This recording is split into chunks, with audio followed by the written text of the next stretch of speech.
Assalamualaikum warahmatullahi wabarakatuh. I am Eko Riyadi. I am a lecturer at the Faculty of Islamic University of Indonesia. It's happy today to discuss with all of you. Today I'm gonna discuss about the idea how to reconcile human rights and Islam. Let's begin with some foundational debate. The question that I'm going to pose to you is, where are the roots of human rights embedded? Some of our fellow legal scholars have given us various perspectives on this matter. For example, Jack Donnelly said that human rights are deeply rooted in Western civilizations, while Bassam Tibi used the term European in its origin. On a slightly different note, Amin Besajo asserts that from the beginning, human rights have been greatly influenced by Islamic values, such as the prohibitions of torture, freedom of thought, and the right to asylum, all of which, interestingly, line with the practices of the Prophet Muhammad when he sought refuge in Medina.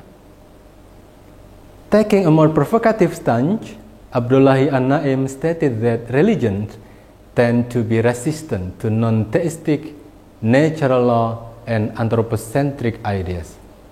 However, he emphasizes that there is no inherent incompatibility or permanent contradiction between them. Instead, synergy and mutual influence are required to reconcile this perspective. Similarly, Bassam Tibi encouraged the emergence of the view that human rights are a shared legal framework placed in a cross-cultural context. Indeed, there is a situation of tension between Islam with its cosmological and theocentric nature and human rights which adopt a human-centered approach. So, intercultural communications through cross-cultural foundations must be carried out in order for all parties to find common ground and understanding. There are three issues that have always been a hot topic of debate on Islam and human rights. First, the status of women. While it is true that Islam recognized women's rights earlier than Western traditions, but as mentioned by Bishin and Sharif, patriarchal traditions in a Muslim community have proven to marginalize women. Second, religious freedom. Perhaps the most serious issue is the doctrine and traditions of the death penalty for people who convert from Islam. Third, there are issues related to corporal punishment, including hand amputations, whipping, and stoning. The point of our discussions today is how to reconcile between human rights and Islam. Responding to the previous debate, in general, there are three categories of Muslim intellectual views of human rights. Number one, we have the conservative view. The two big names in this first group are Maududi and Al-Faruqi. They advocate for the creations of an Islamic version of human rights standard.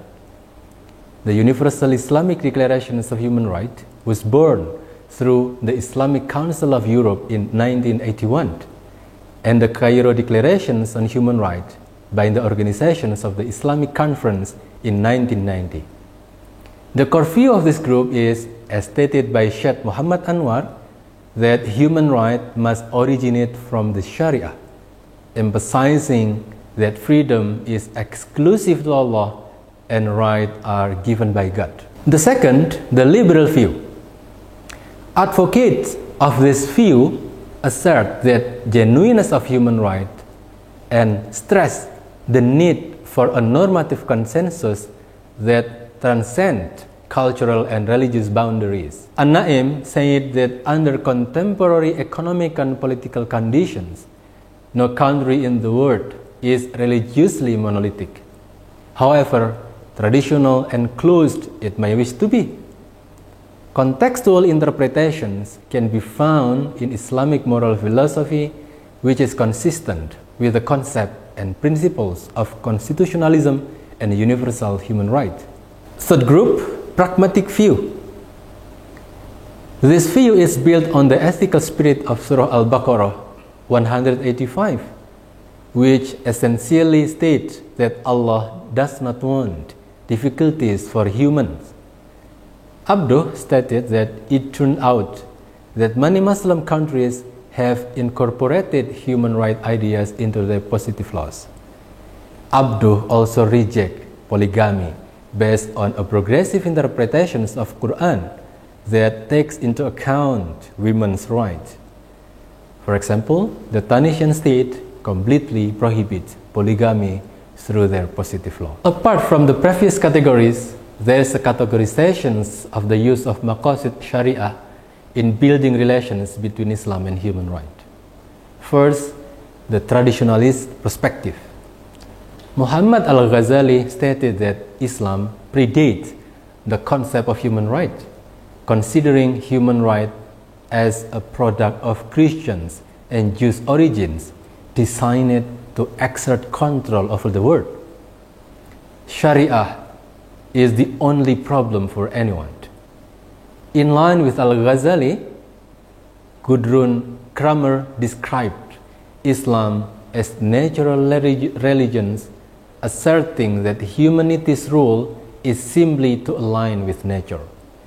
Islam is pure product that is definitely more adequate than human products. Second, the progressive conservative perspective. Talbi stated that human rights are a complete interpretations of the spirit of humanity found in the Quran. Al-Ghanousi suggested that Muslims could use an interpretive model utilizing the maslahah approach to re-evaluate matters such as the death penalty, amputations of hand, and the granting of inheritance right to women. Tariq Ramadan encouraged the integrations of the concept of public interest to answer emerging issues in the field of human rights. Third perspective is a progressive perspective with postmodernism epistemology. Ibrahim Musa stated that contemporary Muslim thinkers must shift from self-perspective to other perspective. There is nothing static and completely unchanging in Islamic traditions. To formulate adequate human rights, dialogue is needed between various traditions by encouraging fundamental change in thinking. In line with Musa's views, Khalid Abu al-Fadl firmly proposed the use of maqasid with a postmodernism approach to prove that Islamic law and human rights are two mutually reinforcing friends. Legal methodology should no longer be exclusively text-based. The distinctions occurs between ethical principles that emerge from Sharia and human rights effort to apply this ethical principle to the human socio-political realm through fiqh. Now, we turn to our last part of our discussions today. From the discussions above, we can conclude that there are three distinct models for integrating Islamic discourse with human rights. First, the traditionalist and conservative model, which emphasizes that Sharia exclusively the only measure for defining humanity. Second, we have the conservative progressive models, which propose that modern interpretations must remain rooted in the text of Sharia. Third, a progressive and liberal model with a postmodernist epistemology, which emphasizes the importance of contextual meaning of the prophetic obligations of realizing justice on earth. Among these three models, the traditionalist perspective tend to restrict the potential intersections between Islam and human rights. The conservative progressive perspective can be in the safe space for encounter, although it requires longer and more serious effort.